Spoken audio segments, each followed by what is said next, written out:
I'm doctor Rajasundar Babu, సామాజికవేత్త, social reformer.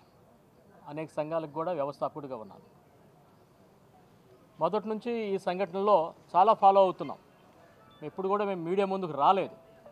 కానీ మొన్న 30వ తారీఖున 10,000 మందితో గుంటూరు పట్టణంలో భారీ ర్యాలీ జరిపాం. ఎంతమంది అంటే వేల మంది వచ్చారు, స్వచ్ఛందంగా వచ్చారు. అది కలెక్టర్ గారికి వినతిపత్రం ఇచ్చాం. ఈ రోజున మేము చీఫ్ సెక్రటరీ గారు కూడా వచ్చి వినతిపత్రం ఇచ్చాం. 5 డిమాండ్లతో కూడిన వినతిపత్రం ఇచ్చాం. ఈ వినతిపత్రంలో మొదటి డిమాండ్ అంటే apart from SP enquiry or SIT whatever you call police ఎంక్వైరీతో పాటు 2 జడ్జీలతో కూడిన రిటైర్డ్ జడ్జీలతో కూడిన విచారణ మేము కోరుతున్నాం. జ్యుడిషియల్ విచారణ కోరుతున్నాం. రెండోది ఏంటంటే ఇటు మణిపూర్ సంఘటన కానీ ఇక్కడ పాస్టర్ ప్రవీణ్ సంఘటన కానీ చూస్తే మనకు అర్థమవుతుందంటే పాస్టర్లు చంపబడుతున్నారు, చర్చీలు డిస్ట్రాయ్ చేయబడుతున్నాయి. ఈ క్రమంలో ఎస్సీ ఎస్టీలకి ఏ విధంగా అయితే ఒక చట్టం ఉన్నదో అదే చట్టం క్రైస్తవ పాస్టర్లని వీళ్ళందరినీ కూడా కాపాడేందుకోసం, రక్షణ కోసం ఒక చట్టం చేయమని మేము ఈ రోజున ప్రభుత్వాన్ని మేము కోరాం. అంతేకాకుండా ఈ దుర్ఘటన మీద అనేక మంది ఒక ప్రక్కన పోలీస్ విచారణ జరుగుతూ ఉంటే ఆ పోలీస్ విచారణని తప్పు పట్టిస్తూ అనేక రకాలైన వీడియోల్ని యూట్యూబ్లో పెడుతూ వస్తున్నారు. ఆ యూట్యూబ్లు ఆ ఒక్క పాస్టర్ ప్రవీణ్ గారిని విమర్శిస్తూ, దూషిస్తూ, అంతేకాకుండా అసలు ఆయనకి తాగుబోతు కాదు, తాగుబోతని ఒక 8 రోజుల పాటు కొనసాగింది. ఇప్పుడు నిన్నటి నుంచి ఇంకో ట్విస్ట్ కూడా, ఆయన ఎక్కడో లాడ్జీలో ఉన్నాడు, ఒక స్త్రీతో ఉన్నాడు అని పిచ్చి పిచ్చి వీడియోలను పెట్టి ఆయన యొక్క పేరు ప్రతిష్టలకి భగ్నం కలుగు చేస్తున్నారు, దిగజార్చే విధంగా చేస్తున్నారు. ఆయన అనేక 3 మతాలు, ప్రధానమైన 3 మతాలు, 4 మతాలు, బౌద్ధంలో కూడా లోతుగా వెళ్ళి ప్రజలందరికీ చెప్పాడు. క్రైస్తవత్వం ఈ భారతదేశంలో ఏ విధంగా సంస్కరణలు తెచ్చింది, ప్రజలను కాపాడింది, మహిళలను కాపాడింది అనే విషయాన్ని కూడా ఆయన చెప్పాడు. మానవుల్ని హిందువులుగా చూడొద్దు, ముస్లింలుగా చూడొద్దు, క్రైస్తవులుగా చూడొద్దు, బౌద్ధులుగా చూడొద్దు, మతం పేరున చూడొద్దు, మానవుల్ని మానవులుగా చూడమని చెప్పాడు. దీనికి ఆయన ఇది ఇలా చేయటమే ఆయన యొక్క మరణానికి కారణమైందని మేము భావిస్తున్నాం. అంతేకాకుండా కొన్ని వీడియోలు కూడా ఆ కుటుంబ సభ్యులు చెప్పే వ్యవహారంలో కానివ్వండి, ఆయన యొక్క ఫ్రెండ్స్ చెప్పే విషయంలో కానివ్వండి, అసలు ఈయన్ని తన ఇంటి నుంచి బయలుదేరిన సందర్భంలో అక్కడే హైదరాబాద్లోనే కిడ్నాప్ చేసి చంపేసేసి ఒక డూప్ని మోటార్ బైక్ మీద ప్రయాణం చేస్తూ మధ్యలో ఆ వైన్ షాపులకి వెళ్తున్నట్టు, ఆ తర్వాత అక్కడ ప్రమాదవశాత్తు చనిపోయాడని చెప్పేసి చెప్తా వస్తున్నారు వీడియోల ద్వారా. పోలీసులు కూడా పదే ఆయన ప్రయాణం చేసేది చూపిస్తున్నారు కానీ అసలు లోతుపాతుల్లోకి వెళ్ళట్లా. ఆయన ఫోన్ నుంచి చాలా డబ్బు 2-3 రాష్ట్రాలకి మరి ట్రాన్స్ఫర్ అయినట్టుగా వస్తుంది. అదొక వ్యవహారం ఉంది, దాని మీద దృష్టి పెట్టట్లేదు.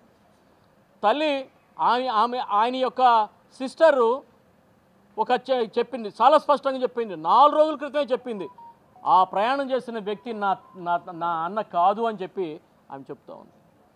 ఇంకా ఇక్కడ ఈ ప్రయాణంలో మాస్క్ ఒకటి, రెండోది హెల్మెట్ ఒకటి అక్కడ వేరేదిగా ఉన్నది, మాస్క్ లేదు అక్కడ. ఆయన వాడిన బనీ కూడా అక్కడ లేదు, మార్పు వచ్చింది. శవం దగ్గరికి మాత్రం వచ్చేసేటప్పటికి మార్పులు చాలా చోటు చేసుకున్నాయి. మేమేమంటున్నామంటే మేము కాదు ఎంక్వైరీ ఆఫీసర్లు, పబ్లిక్ కాదు. చేయాల్సింది పోలీసులే, వారే జీతాలు తీసుకుంటున్నారు, వారి యొక్క బాధ్యతే ఇదంతా కూడా. అయితే జ్యుడిషియల్ ఎంక్వైరీ కూడా వేస్తే ఇంకా లోతుగా మంచి జరగడానికి ఆస్కారం ఉందని. మేము ప్రభుత్వానికి వ్యతిరేకం కాదు, ఏ మతాలకి వ్యతిరేకం కాదు, మేము సామరస్యం కోరుకుంటున్నాం. ఈ రోజున వీడియోల్లో వస్తున్న వ్యవహారాలు చూస్తే క్రైస్తవ, ముస్లిం అలాగనే హిందూ మతాల మధ్య వైషమ్యాలు పెంచే విధంగా ఉంది. అటువంటి వైషమ్యాల్ని మరి తగ్గించండి సార్, కంట్రోల్ చేయండి సార్ అని చెప్పి ఈ రోజున మేము చీఫ్ సెక్రటరీ గారికి వివరించి చెప్పాం. సుమారుగా ఒక 5 నిమిషాల పాటు మా 5 డిమాండ్లని ఆయనకి స్పష్టంగా మేము చెప్పాము. సో ఈ క్రమంలో మరి ఇది రాష్ట్ర వ్యాప్తమే కాకుండా దేశవ్యాప్త ఉద్యమంగా కూడా మారటానికి ఆస్కారం ఉంది. ఈ డిలే జరుగుతున్న కొద్దీ ప్రజల్లో అసహనం పెరుగుతూ ఉన్నది. ప్రతి పట్టణంలోనూ, ప్రతి గ్రామాల్లోనూ ప్రతి మండల హెడ్ క్వార్టర్లోనూ మరి ర్యాలీలు జరుగుతూనే ఉన్నాయి. వీటన్నిటిని దృష్టిలో పెట్టుకుని ప్రభుత్వం త్వరితంగా దీనికి ఒక ఫుల్ స్టాప్ పెట్టండి, విషయం ఏంటో తేల్చండి. ఆ ప్రజా సంఘాలు కానివ్వండి, క్రైస్తవ సంఘాలు కానివ్వండి, వీళ్ళందరూ కూడా ఏంటంటే ఇది హత్య అని చెప్పేసి అంటున్నారు కనుక ప్రభుత్వం దాని యొక్క నిజాలేంటో నిగ్గుదేల్చాలని చెప్పి మేము కోరుతున్నాము. మీడియా వారికి కూడా మేము కృతజ్ఞతలు తెలియజేస్తున్నాం. చాలా మీడియాలు, చాలా టీవీలు చాలా స్పష్టంగా దీనికి కవరేజ్ ఇచ్చారు. వారందరూ కూడా మేము థ్యాంక్స్ చెప్తున్నాం. భవిష్యత్తులో కూడా ఈ ఉద్యమానికి సహకరించమని మీడియా వారిని కోరుతున్నాం. Sir chief secretary K Vijayanand గారిని కలిసాం సార్. వారు మేము ప్రభుత్వ చర్యలకి అంటే మేము ఇచ్చిన వినతిపత్రం మీద చర్యలు తీసుకుంటామన్నారు. నా పేరు ఫాదర్ జేవియర్ జాన్ బోస్కో. నేను ఆంధ్ర రాయల కాలేజ్ నుంచి వస్తున్నాను. పాస్టర్ ప్రవీణ్ పగడాల గారిని చంపేశారు. అది క్రైస్తవులందరికీ చాలా బాధాకరమైన విషయము. క్రైస్తవులకు మాత్రం కాదు, అందరికీ మన ఆంధ్రప్రదేశ్లో మన దేశంలో. ఎందుకంటే ఎవరైనా మంచి చేస్తున్నప్పుడు వాళ్ళ మీద ఏదైనా అబద్ధం చెప్పి చంపేయటం చాలా పెద్ద క్రైమ్. అదే జరిగింది. ఇప్పుడు ఆ జరిగిన తర్వాత గవర్నమెంట్ ఇప్పుడు పోలీసు ఎంక్వైరీ కమిషన్ పెట్టారు. దానికోసం మాకు చాలా సంతోషం, మేము కృతజ్ఞత చెప్తున్నాము.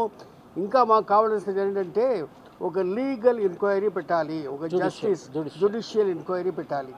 అది పెడితే కొద్దిగా మనకు కొద్దిగా ఫ్యాక్ట్స్ తెలియవస్తుంది. ఇంకా మనకు ఇప్పుడు పాస్టర్ని చంపేయటం క్రైస్తవులకు బాధకరం మాత్రం కాదు, వాళ్ళకు భయం కూడా ఇస్తున్నారు. ఆ భయం పోవాలంటే మన గవర్నమెంట్ దానికి కావాల్సిన అన్నీ చేసి క్రైస్తవులు అందరూ సంతోషంగా సేఫ్గా ఇక్కడ ఉండటానికి దారి చూపిస్తున్నాము, మేము ఉన్నామని వాళ్ళు మాకు కాన్ఫిడెన్స్ ఇవ్వాలి. అదే మాకు అవసరం.